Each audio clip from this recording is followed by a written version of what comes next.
Hello, welcome to the special report, your news and views program about geek gaming culture on the internet for people of the internet. Coming up in the show today, a lot to talk about concerning the Voxadpocalypse. You might have seen it on Twitter. We're going to talk about what exactly this is all about. It's between two people, and let's just say it blew up into something that might endanger a lot of people on YouTube. We're going to talk about why it went from just two people having an argument to YouTube is a black plague. Please get rid of it now. My name is JD Shadow. All of this and the OC remix track of the day is coming your way right now. Okay, so before we go any further, I want to warn people by saying that this is an ongoing story. There's not only moving parts to this story, but this is a story that is still developing even as we speak. Probably by the time you watch this, there's going to probably be more details about what's going on. And even when I'm explaining it, I'm still kind of unsure about all the details here, since this is so ongoing. And I'm going to try to get to the easy part of this first, and then I'm going to get into the harder part to really explain what's going on, because there's a lot of moving parts. The easy part is about Steven Crowder versus Carlos Maza. Now, Carlos Maza is a Vox contributor. He writes Strikethrough on Vox. Now, he is also, and we have to state this, he is also of, I believe it's Indian descent, and also he is a homosexual. That is very important to talk about, because the attacks that Maza has said that he's received from controversial conservative YouTube content creator Steven Crowder was based upon his descent and upon the fact that he was homosexual. Now, let's get to who Steven Crowder is. If you have no idea who he is, think of the meme where the final three words are "change my mind." That is what he contributed most of all to the internet meme sphere. If you remember what that is, that's the guy that's sitting on the other end of the table there. That is Steven Crowder, who's holding that cup of coffee. I'm not quite sure what he was originally trying to have people change his mind over. However, that's become quite meme worthy. But he is the guy that we are talking about here. That's Steven Crowder. And he has been known to ruffle quite the few feathers, and he definitely did with Carlos Maza when Maza was accusing Crowder of harassing him and calling to dox him and calling his home and putting out videos about him left and right. And Crowder has denied that he was trying to get him doxxed. However, he said that it was all in jest, it was all a joke. You kind of know how those kinds of excuses usually end. It doesn't really end well for the person who's trying to get away with what they're doing based upon that. However, we're going to get to how YouTube responded in just a second, because Maza decided he was going to report the channel to YouTube. He was going to try to get YouTube to say something about this, for YouTube to take action against this, because one of the many things that Steven Crowder did was that he went on a 20-minute video mocking Carlos Maza. And he had a t-shirt on and said socialism is for fill in the blank. Now, he said there was another word in there instead of the now infamous slur, which also in Great Britain means a cigarette, but whatever. And that is also important for what we are about to talk about in the second half, because that's when things start getting a little bit confusing. But let's get to what YouTube said in response, because this sparked a lot of issues. It sparked a lot of controversy in of itself before we even get into the second part, because YouTube came back and in a series of tweets that was in response to Carlos Maza's request, and they tweeted back in a 4-tweet thread saying, quote, "Thanks again for taking the time to share all of this information with us. We take allegations of harassment very seriously. We know this is important and impacts a lot of people. Our team spends the last few days conducting an in-depth review of the videos flagged to us. And while we found language that was clearly hurtful, the videos as posted don't violate our policies. We've included more info below to explain this decision. As an open platform, it's crucial for us to allow everyone from creators to journalists to late night TV hosts to express their opinions with or in the scope of our policies. Opinions can be deeply offensive, but if they don't violate our policies, they'll remain on our site. Even if a video remains on our site, it doesn't mean we endorse or support that viewpoint. There are other aspects of the channel that we're still evaluating. We'll be in touch with any further updates. Now, it is important to note that this was one part of what Team YouTube went and said to Carlos Maza, because it is what they said after that we get into the more confusing part of this, which is the Voxadpocalypse hashtag that you might have started to see recently on Twitter. But Carlos Maza went into a Twitter tirade following this, saying that YouTube is not protecting gays and lesbians when it is Gay Pride Month, and Team YouTube is saying that they are in full support of LGBTQ plus communities on their platform. And I'm not going to go into his tweets here, because not only did they go kind of vulgar, he uses a good bit of profanity, and you know how some of those journalists at some of these blog websites are like sometimes when it comes to that sort of thing, but also it just keeps going on and on and on. There is just way too many things, way too many tweets that he made, but I will go into a few of them. I will try to go into a few of them where his first answer to this was saying, quote, "I don't know what to say. YouTube has decided not to punish Crowder after he spent 2 years harassing me for being gay and Latino. I don't know what to say." He goes on to state that the problem isn't Crowder and the problem isn't monetization. The problem is that YouTube allows monsters and bullies to become superstars, break YouTube's rules, build an army of loyal radicalized followers, and then make millions selling them merch that sustains their work. Now, there's a lot of problems when it comes to how YouTube tried to enforce this or lack thereof, and then goes into demonetizing videos as being non-advertiser friendly. I will get into that here in just a second, but let's get to the second part of this, and this is where we get to the more confusing part of this, because you may have noticed if you went on Twitter within the past couple of hours, or maybe past couple hours as of 6:55 p.m. EST, or EDT, it is Daylight Savings Time now, and saw a hashtag of Voxadpocalypse, because these were not the only tweets he made. He made several tweets, and I am talking about there was a ton of tweets that went into how YouTube monetizes hate and stuff like that. And again, I'm not going to go into too much detail because it does get vulgar. They do tend to use F-bombs and S-bombs a lot in these particular tweets. I'm not going to go into much here. Please trust me on this. I might just show you some of the stuff that he said on the screen and won't just go and read them, because yeah, this gets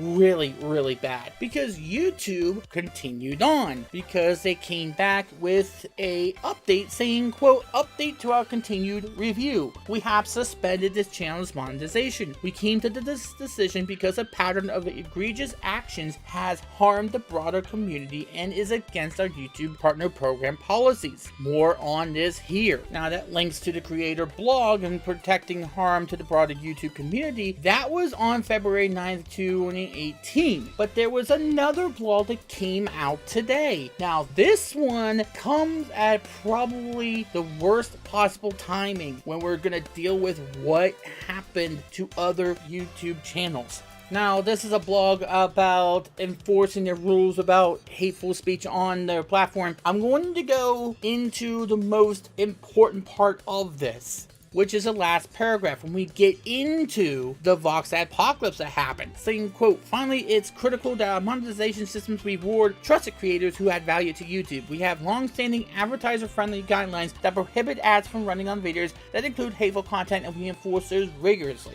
And in order to protect our ecosystem of creators, advertisers, and viewers, we tightened our advertising criteria in 2017. In the case of hate speech, we are strengthening enforcement to our existing YouTube partner program policies. Channels that repeatedly brush up against our hate speech policies will be suspended from the YouTube partner program, meaning they can't run ads on their channel or use other monetization features like Super Chat. The openness of YouTube's platform has helped creativity and access to information thrive. It is our responsibility to protect that and prevent our platform from being being used to incite hatred, harassment, discrimination, and violence. We are committed to taking the steps needed to live up to this responsibility today, tomorrow, and in the years to come. There's a lot to get to there, but we are not done yet talking about what exactly is going on. Because after all of this, YouTube responded to Maza saying, "What the F?" And they came back saying, quote, "To clarify, in order to reinstate monetization on this channel, he will need to remove the links to the t-shirts," which basically means the socialism is for fill in the blank t-shirts that he was showing and was wearing during that 20-minute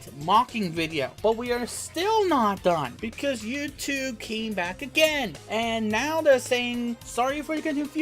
We were responding to your tweets about the t-shirts. Again, this channel is demonetized due to continued egregious actions that have harmed the broader community. To be reinstated, he will need to address all of the issues with his channel." So now it is not just the t-shirts that he has to take down or to replace or something like that. Now is addressing all the issues with the channel. What are those issues? But we're still not done. There's more to this story, because now what is happening is that several other YouTube channels are reporting that they are getting demonetized as well. Now, we're not talking about just one video, two video getting demonetized because they're not advertiser friendly. We're saying their ability to monetize videos, period, is getting taken away because, according to YouTube, they are promoting hate speech and violence. The problem is that the way YouTube determines what is this is completely vague, because if we remember how they're determining whether or not something is advertiser friendly, it's a complete and utter joke.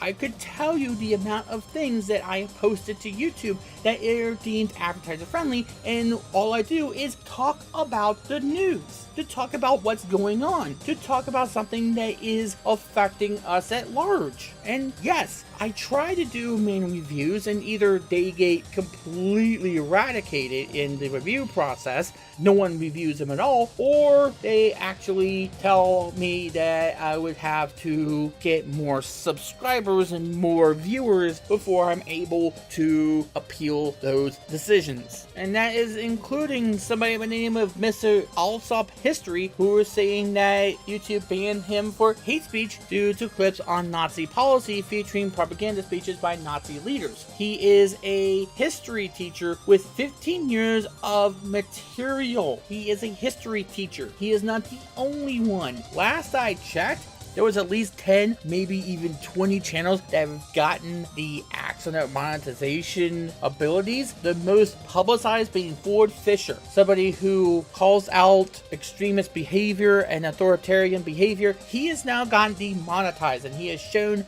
an image in which he shows the letter that he got from YouTube saying that they had demonetized him for that reason. And if you know anything about how YouTube operates these kinds of things, they're more automated, they're more overreaching, and that is going to go into what I believe about this. Now, before I go into the more confusing part of this, of where we stand as far as YouTube is concerned, let's get the Steven Crowder and Carlos Maza thing first. First things first, if it's about the shirt, get rid of the shirt. It's obvious what they're doing there. It's obvious what he's doing there. And by the way, I do not subscribe to him. I know about him. I know that he is very controversial. However, I don't know much about him outside the fact that he's controversial and he's the subject of a very meme-worthy thing that he did, and that not a lot of people like him. So that is my understanding about what's going on with him. Carlos Maza and Vox, I think, is in a bit of partnership with NBC Universal, and they have had it with YouTube for a while now. This war between Crowder and Maza seems to be going on for at least 2 years, and now he decides he's going to take action against YouTube, and YouTube says, you know what, we're going to protect our people, we're going to protect Steven Crowder, and then suddenly now we're going to demonetize him. Let's first get to that part of it. I want to get into that frame. because outside the whole notion that, okay, these are slurs that he posted, he was going on and on about mocking Maza for who he was and stuff like that, or at least what is being reported. I did not watch these videos. I don't watch Steven Crowder at all. But the problem with how they enforce this rule and how they decided, no, we're not going to do anything, is because this is a double standard. This was a double standard that they made, because what about all those videos that were trying to talk about the censorship that Sony was doing with some of these video games that featured skimpy female outfits on female characters, or things in which we talk about authoritarianism, or the Vice News thing? Now, thank goodness, the Vice News stuff that was demonetized on my channel, which Vice News and 8chan are in the war right now, that got reviewed and they reinstated the monetization there, so they have a chance to do that. However, at the same time, if you're going to apply the rules, apply this freedom of speech to him, somebody who is known to be controversial, has known to say things like this, then apply it to everybody. Why pick and choose? Why cherry pick who you're going to protect? Why is it that he gets all the protection, and then when we talk about Boogie, or we talk about PewDiePie, or we talk about me, or we talk about someone else, for instance, they get demonetized because they're reporting on news stories that might have sensitive material within them? You're going to say that Steven Crowder is fine with using a homophobic slur, but then if we say one F-bomb or one S-bomb, we're gonna get demonetized? Is that where we are right now? Or if we show Dead or Alive Extreme Beach Volleyball 3, we're gonna get demonetized? Or if I show a clip from my Honey Pop playthrough, which I did a long time ago, I get demonetized? Yeah, those got demonetized. And I think I tried to appeal them, and they, by main reveal, said that, hey, you are still demonetized on those videos. Now, they haven't come after me yet for full-on demonetization, at least not yet, but I'm fearing that maybe they might, because of some of the things I'm talking about, some of the things I'm discussing, which gets into this whole other aspect of it. This gets into what YouTube has been doing, and it's really troublesome. It's extremely disheartening, because we don't know what YouTube considers hateful speech. We don't know what they consider harmful language, because they overreach all the time. They have a tendency to let an automated system do the work for them, and human aspects don't get involved half the time. It still doesn't get involved in the copyright system. It does seem as though that's where we're going. And half the time, the people who are on the side of the people who are saying this is the way to go, when Wall Street Journal put out that piece on PewDiePie, half the people who are reading that took the side of the Wall Street Journal without even looking at what PewDiePie did. That's where we're at. Half the people are not going to care what we say. They are going to side with them, because apparently the press never will lie. The press will never do a hit piece. The press will never do anything like that. When they are in direct competition with YouTube, it is their vested interest to harm YouTube. That is what they do. That's what they're trying to do. They don't want you to watch YouTube. They want you to read their papers. They want you to watch their stuff. How many times do we have to say it for it clicks? Is that we are their competition. They don't want the competition to exist. That's why they're doing it. And YouTube is ready to get out the hateful content and get out the stuff that tells people to do bodily harm to themselves or whatever. But at the same time, you have to distinct one thing from the other. Not everybody's going to be offended by the same thing. Something that may offend you is not going to offend me necessarily. What is YouTube's definition? So we know where we stand. We know what they're looking for. Half the time it is so vague, we're walking on eggshells trying to figure out where they stand, trying to craft their videos just so we meet their guidelines, and even then they still find a way to demonetize because no human gets involved in it. And they're so worried about another news outlet coming after them. Screw them! They're your competition. That's who you're against, YouTube, and we're trying to tell you that, and you don't pay any freaking attention to it. And these people who are watching, they got to do some research. They need to do some research.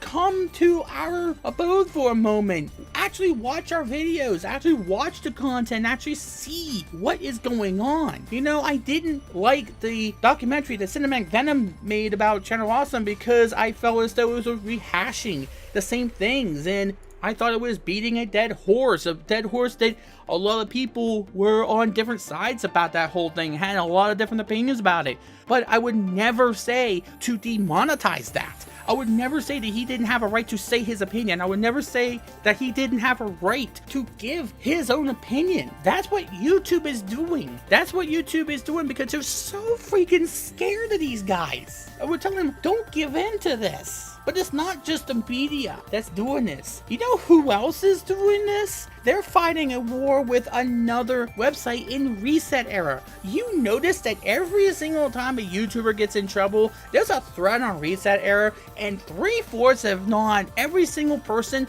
who posts says this is how awful YouTube is, and YouTube is like the Black Plague and needs to be eradicated or something like that. That PewDiePie and Boogie are neo-Nazis? Are you kidding me? Now, you can probably say that they might have a case with PewDiePie, and yeah, that's even a stretch there, because they're basing it off of something the Wall Street Journal said, and a few little mistakes that he made here and there, and that he's apologized for since then, and I don't see him doing anything to that effect since then. But, you know, Reset Era, they never forgive. No one is forgivable on that site. But I don't get what they have against Boogie. I will never understand that. I will never understand why Reset Era and their administrators, since they were administrators of NeoGAF, and thank God for that purge. Thank God that NeoGAF's much better now than they ever were when these guys were still around there. But this is what I'm saying, that we need to take a really hard look at Reset Era, because they have been accused of so much in the past year, or maybe couple years since they came from NeoGAF to form this site. It is so authoritarian. It is extremely activist, and they don't care, because half the time their administrators and their moderators are purging any form of dissent, and I mean any form of dissent, even the slightest hint of it. Even civil dissent is met with absolute perma-bans. Have you noticed how many bans are on the site and how far they reach?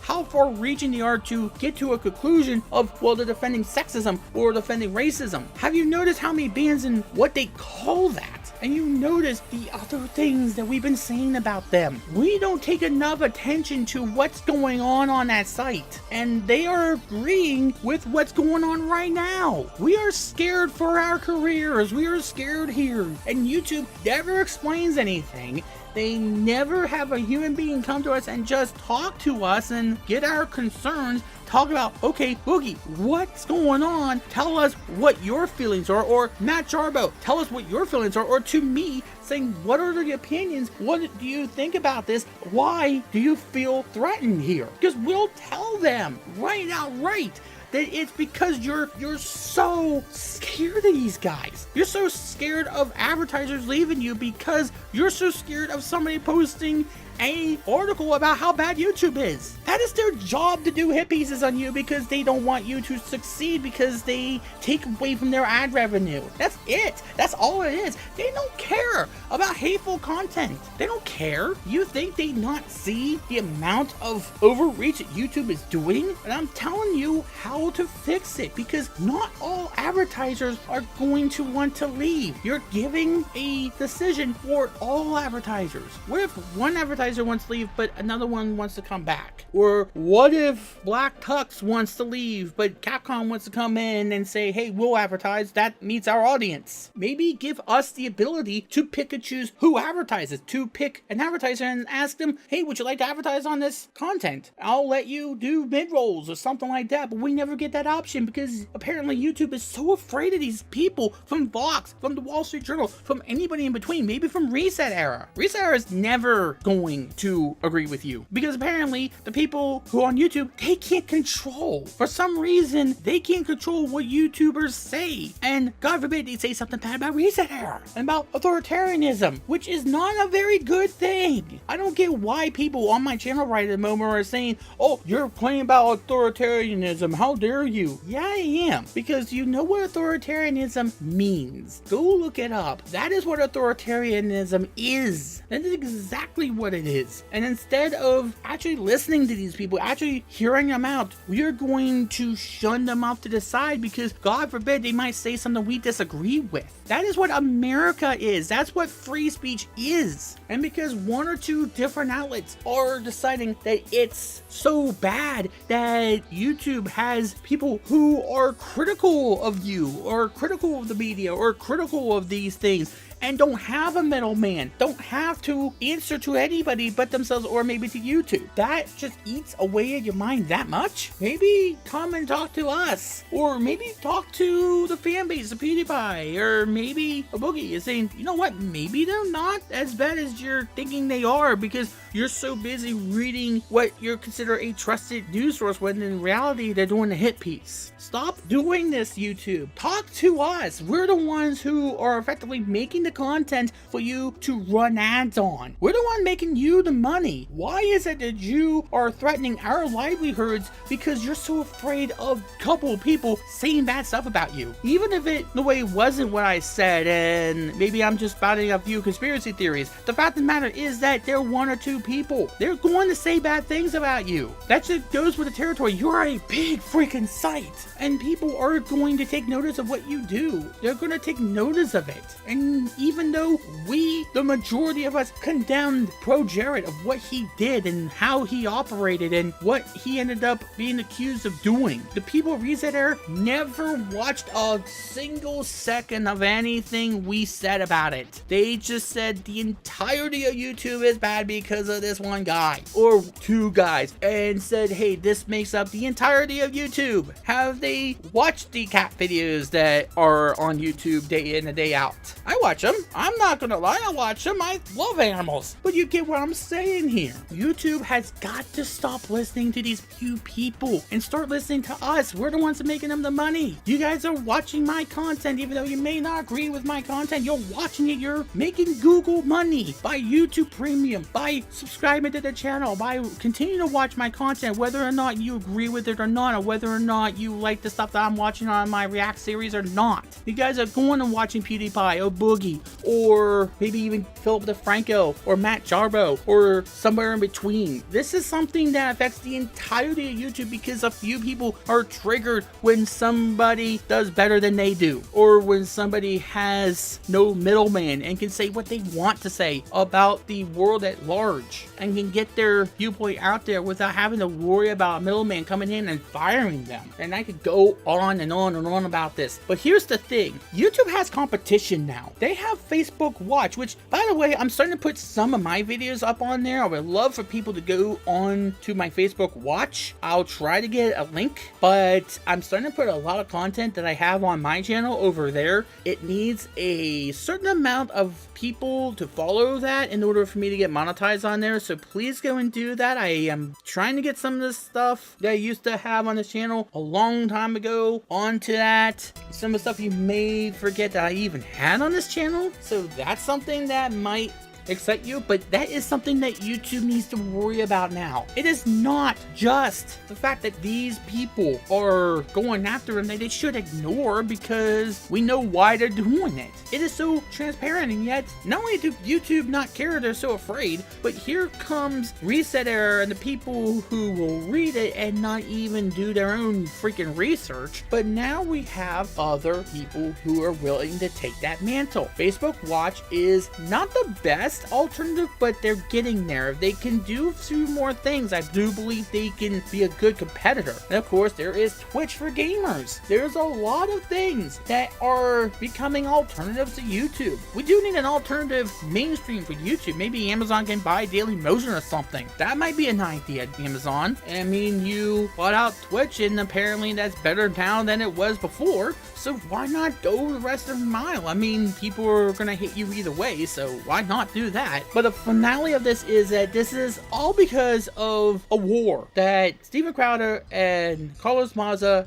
have been getting into. No, I don't condone the vitriol, and I don't condone any of the epithets. Please don't get that backwards or wrong in any sort of way. However, this was poorly handled by YouTube all the way around, and they don't get it still. They don't understand it. They don't care to understand it, it seems. But in this way, they need to understand it. They gotta get to it. They gotta talk about it. We have to get to them somehow. But it seems as though anything we say is going to be falling on deaf ears, because where's the humans involved in all of this? Where's the definitions involved in all of this? How do we know what you're looking for if you don't tell us what is going on and why it seems as though we can't get through to you about why this is happening and one of the real reasons why this is happening? Then it's just going to lead to further problems down the road. This is because of two people, and YouTube is making it out to be a lot more than what it is. YouTube is freaking out. They're panicking because of things they don't have to panic over. If there is hateful stuff on YouTube, the other people who you are demonetizing are going to call it out. That's what we're here for. That's what we're known to do. That's why we need to fight this. We need to make sure that YouTube understands where we're coming from. But how do we do that? YouTube needs to have a direct, open line of communication, and we don't have that. Unless you count the YouTube Heroes program, which is so much defunct by now that it's 6 feet under. But yeah, all this because two people can't get along, and one person deciding, hey, this is all of YouTube's responsibility, not just one person. And it's all because YouTube chose now to protect somebody from demonetization and then flip-flopping not even a day later. Thanks a lot, YouTube. You certainly showed us that you have no idea what it is you're doing, and it is hurting everybody. If you had any kind of guts whatsoever, you would not be doing this, and you would actually be more consistent and actually have a human being talk to us about these things and not worry about what other people say about you, because God forbid somebody says something bad about you. But please take Reset Era seriously, because not enough people are doing that. Maybe it's them that the media is listening to. They should not be. Maybe we need to focus a lot more about what they're doing. That's going to do it for this edition of the special report. Thanks as always for watching. Hit that like button down below if you like the content of this video. That will help me out. That does get me up there in the YouTube algorithm. Please do that. Before I go, somebody who would definitely call this Alice Total Biscuit, and the OC Remix track of the day, we are going to continue our trek into the mix that he used on his content patches. The third track that came up in his mix of songs from the content patch is probably one of the most recognizable to me, because I liked it so much that every time I watched the content patch, I was gonna wait for this song to come up and just listen to it and not even listen to anything he said, because I just enjoyed this particular track. For some reason, I never played the actual game that it was from, which is Raiden 2, by the way. This track is called Airborne by Tefnek, and you'll understand why I just like this particular piece so much. For some reason, it just spoke to me, and it just, every single time this particular song came on his content patch and in the mix while he was talking, it just, like, he wasn't talking. That was one of the few times I wouldn't listen to him because I was so busy listening to this track. So that is how much I was waiting for a reason to do the special report so I could get to this one. But what a way to get to it. Something that really stuck to me. And so did this. So I've been rambling on for at least 30 minutes. Let's get to the OC Remix track of the day. This is Raiden 2. Airborne is the name of the track by Tefnek. You'll understand why I love it so much. Till next time, my name's Lady Shadow, and that just happened.